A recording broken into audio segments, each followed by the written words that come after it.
να δώσει στον Μαχέρα. Μπενέκος. Όπως στον Καζίμ.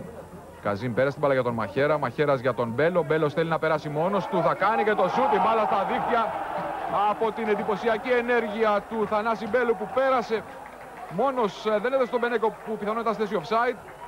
Ο Μπέλος λοιπόν με ένα παλικαρίσιο γκολ, το πέμπτο φετινό του, ανοίγει το σκορ ακριβώς 48ο λεπτό.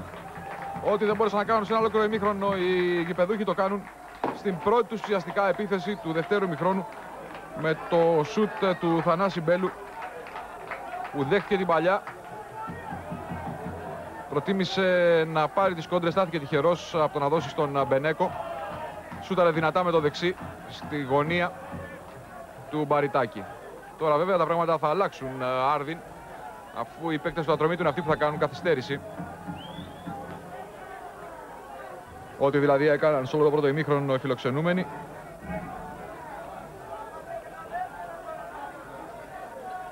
Και γρήγορα με Κάση από τα αριστερά. Κερδίζει το φάουλ από τον Ψηλούδιο Γεωργακάση.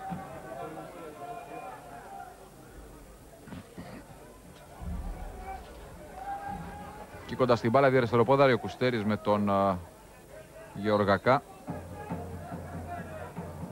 Φεύγει ο δεύτερος και ο Κουστέρης εκτελεί με φάλτσο, κεφαλιά από τον Μπέλο, η μπάλα στα δίχτυα. Ο Θανάσης Μπέλος είναι ο άνθρωπος που σήμερα λυτρώνει την ομάδα του. Πήρε πολύ καλή θέση από το φάουλ που εκτέλεσε ο Κουστέρης.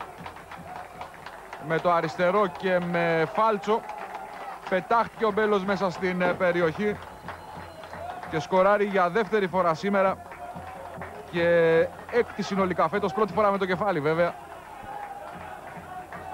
Και έτσι στο 62ο λεπτό ο 30χρονος Θανάσης Μπέλος κάνει το 2-0 και φέρνει τον Ατρόμητο πολύ κοντά στους 3 βαθμούς της νίκης.